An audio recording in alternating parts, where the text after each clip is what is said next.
Ladies and gentlemen, let's get straight to the point. Confidence is the foundation of everything. You can have the best ideas, the sharpest skills, or the most potential in the world. But if you don't have the confidence to act, to speak, to move, to put yourself out there, then you're invisible. And invisible people don't win.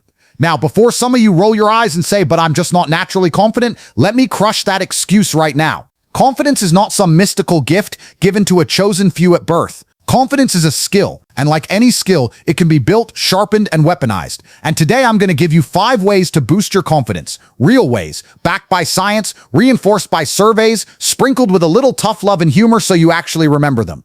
Because here's the truth, the world doesn't care about your insecurities. The marketplace doesn't care about your self-doubt. Life doesn't give discounts because you just don't feel confident. You either show up like a lion or you get eaten like a sheep. So let's get into it.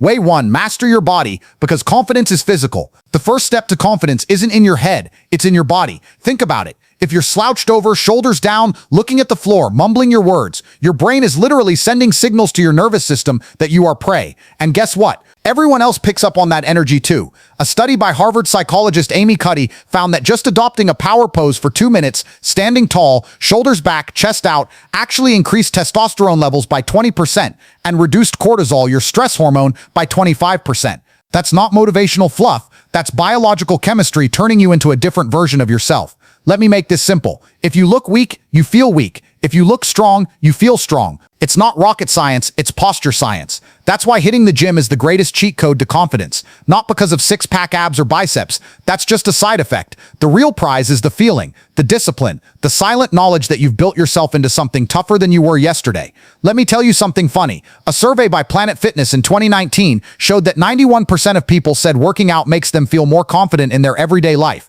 Do you know what the other 9% probably said? I just watch Netflix and hope confidence falls from the sky. Newsflash, it won't. So rule number 1, master your body. Stand tall, train hard, walk into rooms like you own them. People will notice. And more importantly, you'll notice. Way 2, collect wins. Small victories build big confidence. Confidence is not built on fantasy. It's built on evidence. You don't wake up and suddenly feel unstoppable. You build that feeling brick by brick through victories, through actions, through proving to yourself that when you say you'll do something, you actually do it. Think of it like a bank account. Every time you keep a promise to yourself, whether it's waking up early, finishing that assignment, making that sales call, you're depositing confidence into your account. Every time you quit, delay, or lie to yourself, you're overdrawing. There's a survey from the American Psychological Association that revealed 92% of people feel significantly more confident after achieving small daily goals compared to chasing massive long-term ones. Why? Because momentum is real. Winning, even in tiny doses, is addictive. Here's a funny example. I once heard someone say, "I can't even fold my laundry. How am I supposed to run a business?" And honestly, they weren't wrong. If you can't dominate the small battles in your own house, what makes you think you'll dominate the battlefield of the world? So start small. Want confidence? Start stacking wins. Make your bed. Hit the gym. Read 10 pages of a book. Speak up in a meeting. Stop ghosting your own potential. Confidence is built by action. Action leads to proof. Proof leads to belief. Belief is confidence.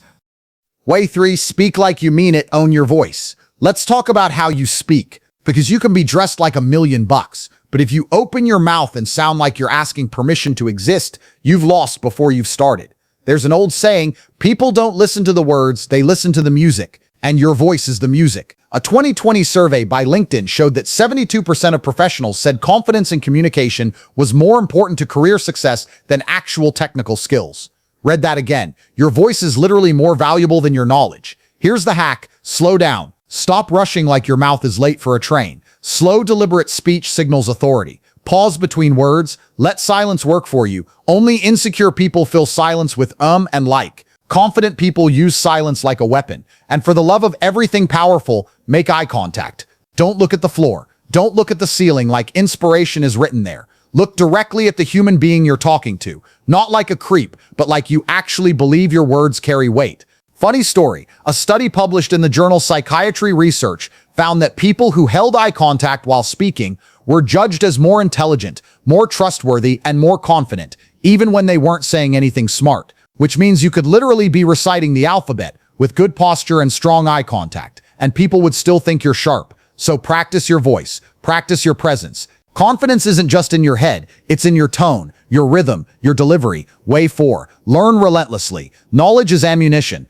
Do you know what kills confidence faster than anything? Ignorance. You sit in a meeting, someone asks you a question, and your brain goes blank. Suddenly your palms sweat, your throat closes, and you feel like the whole room can see your soul leaving your body. That's what happens when you don't know your stuff. But the reverse is also true. When you're informed, when you've studied, when you've prepared, you walk into every situation with invisible armor. Knowledge is confidence. According to Pew Research, 81% of people said they feel more confident in social or professional settings when they're well informed about the topic being discussed. Think about it. The guy at the party who can talk about sports, finance, history, psychology, and still throw in a funny joke about pizza toppings, he looks confident because he's loaded with ammo. Meanwhile, the guy who knows nothing, he just nods like a bobblehead and hopes nobody asks him a question. Funny enough, you don't need to be a genius. You just need to be curious. Read books, listen to podcasts, ask questions, collect experiences. Knowledge is free in today's world, yet most people choose to scroll endlessly on TikTok, watching videos of cats pretending to DJ.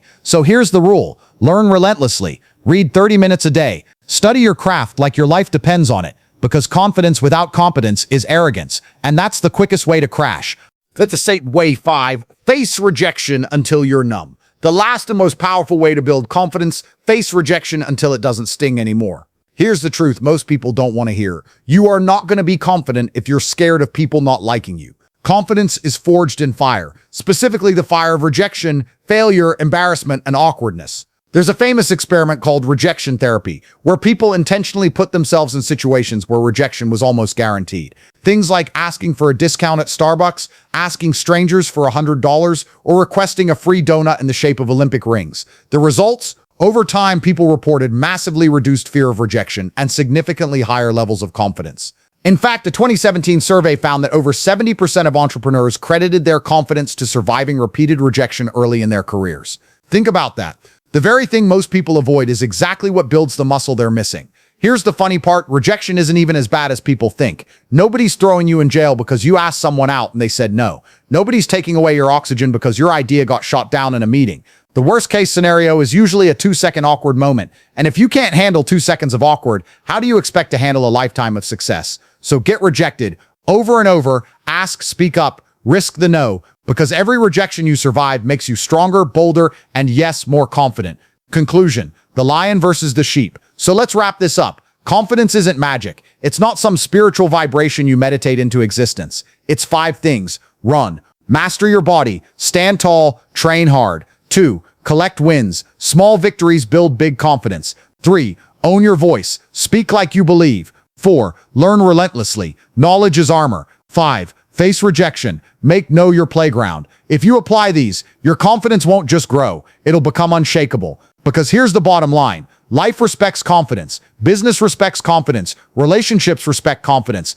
And without it, you'll always play small, always settle, always stay invisible. The world is not waiting for another timid voice whispering excuses. The world is waiting for lions who roar, who move, who dare, who stand tall and say, I'm here. Watch me. You want confidence? Earn it, build it, live it. And when you do, you'll realize something powerful. The confident version of you was always there, waiting. You just had to stop being scared to let it out.